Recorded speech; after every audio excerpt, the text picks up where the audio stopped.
اسی پر بات کریں گے. ہمیں جوائن کیا ہے فورن ایکسپرٹ عبدالباسط صاحب نے. بہت شکریہ باسط صاحب آپ کے وقت کے لیے. یہ جو صورتحال اس وقت ہم مشرق وسطیٰ میں دیکھ رہے ہیں، کیسے دیکھ رہے ہیں آپ اسے ڈپلومیٹک تناظر میں؟ یہ جو صورتحال اب ایسکیلیشن بڑھتی جا رہی ہے، اس کو روکنا ہوگا، کیسے روکا جا سکتا ہے؟ جی ہاں، آج اقوام متحدہ کی سلامتی کونسل کا اجلاس بھی ہو رہا ہے. دیکھتے ہیں وہاں سے کیا اسٹیٹمنٹ آتی ہے، کیونکہ روس اور چائنا بھی وہاں موجود ہوں گے اور عرب ممالک بھی ایک دو وہاں موجود ہیں. تو دیکھتے ہیں کہ وہاں سے کیا رسپانس آتا ہے. آیا سیز فائر کی بات کرتے ہیں، کون سی لینگویج استعمال کرتے ہیں. جہاں تک گراؤنڈ کی بات ہے، آبویسلی یہ بات ہمیں سامنے رکھنی چاہیے اپنے ذہنوں میں کہ یہ ایک فورن آکوپیشن ہے فلسطینیوں کی، اور وہ اس کے خلاف نبرد آزما ہے پچھلی کئی دہائیوں سے.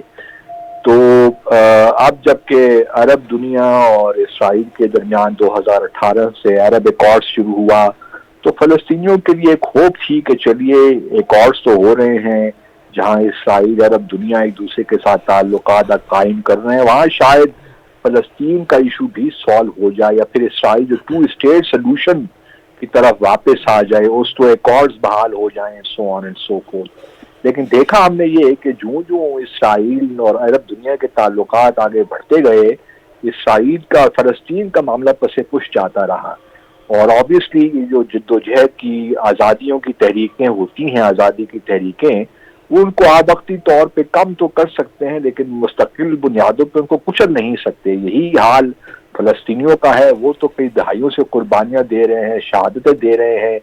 اور اس طرح ہمارے ہاں بھی کشمیر کا معاملہ دیکھ لیجئے، بھارت کی جانب سے جو وہاں پہ ریاستی دہشت گردی ہو رہی ہے. تو یہ میں سمجھتا ہوں کہ ایک لحاظ سے 50 سال کے بعد 6 اکتوبر 1973 کو بڑی جنگ ہوئی تھی جسے اکتوبر وار بھی کہتے ہیں. تو 50 سال کے پورے ہونے کے بعد فلسطینیوں نے ایک بار پھر ثابت کیا ہے کہ وہ اپنی تحریک جاری رکھیں گے. اسرائیل بھی ولنریبل ہے. مشرق وسطیٰ میں پیس امن آ ہی نہیں سکتا دیر پا جب تک کہ فلسطین کا تنازع، بنیادی تنازع ختم نہ ہو. تو یہ میں سمجھتا ہوں کہ فلسطین کو بھی، اسرائیل کو بھی ریئلائز کرنا چاہیے، عرب دنیا کو بھی ریئلائز کرنا چاہیے، اور خاص طور پہ جو مغربی دنیا ہے جو اس وقت ایک ہی سانس میں فلسطینیوں کو، حماس کو، سب کو دہشت گرد قرار دے رہی ہیں. یہ کسی طور بھی اس مسئلے کا حل نہیں ہے. اس مسئلے کا حل یہی ہے کہ اسرائیل اور فلسطین دوبارہ 2 اسٹیٹ سلوشن کی طرف آئیں.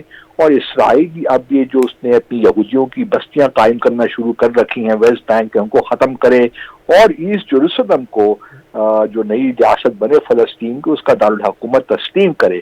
اب اس وقت معاملہ کچھ یوں ہے کہ بن نتنیاہو جو ہیں وہ کرپشن میں اس وقت ان کے خلاف کیسز ہیں. دوسری طرف جو کوalition گورنمنٹ ہے وہ ایک بڑی ایکسٹریمسٹ جوئش گورنمنٹ ہے. تو اس وقت تو نتنیاہو کو یہ سوٹ کرتا ہے کہ وہ سچویشن کو ایسکیلیٹ کرے. غزہ پٹی جو تقریباً 42 سے 45 کلومیٹر کا ایک علاقہ ہے جس میں 20 لاکھ سے زیادہ فلسطینی رہتے ہیں، اور ان کا کوئی دوسری جو ویسٹ بینک ہے ان سے کوئی لنک نہیں ہے. اس سے پورے ہر طرف سے اسرائیل ہے اور ایک طرف سمندر ہے، اور ایک لحاظ سے محصور ہے کتنی دہائیوں سے، پچھلی کتنی دہائیوں سے. تو میں سمجھتا ہوں کہ وقت آ گیا ہے کہ دنیا کو یہ ریئلائز کرنا چاہیے کہ دیکھیے فلسطینی تو تیار ہیں شہادتیں دینے کے لیے، ان کے لیے بڑی بات نہیں ہے. وہ تو ان مظالم کا پہلے بھی شکار رہے ہیں اور آگے بھی ہونے کو تیار ہیں. لیکن سوال یہی پیدا ہوتا ہے کہ آیا کیا فلسطین کے تنازع کو حل کیے بغیر مشرق وسطیٰ میں پائیدار امن آ سکتا ہے؟ تو اس کا مختصراً جواب تو یہ ہے کہ بالکل ہی ناممکن ہے. عبدالباسط صاحب یہ کہیے گا، امریکہ کی اگر بات کی جائے تو وہ میجر سٹیٹ ہے، سپر پاور ہے، اور اس کے ساتھ اگر اسرائیل کی سپورٹ کی بات کی جائے وہ بھی سب سے بڑی امریکہ سے ہی آ سکتی ہے. موجودہ صورتحال میں آپ امریکہ کا کردار کیسے دیکھ رہے ہیں کہ امریکہ اگر پریشر بھی اگر کوئی ڈال سکتا ہے اسرائیل پر تو وہ بھی امریکہ ہی ہے، اگر سپورٹ بھی کرے گا امریکہ کرے گا. اسی کی سپورٹ یا پریشر کے اوپر منحصر کرتا ہے اسرائیل کا جو رد عمل آئے گا جو کہ بہت لیتھل بھی ہو سکتا ہے.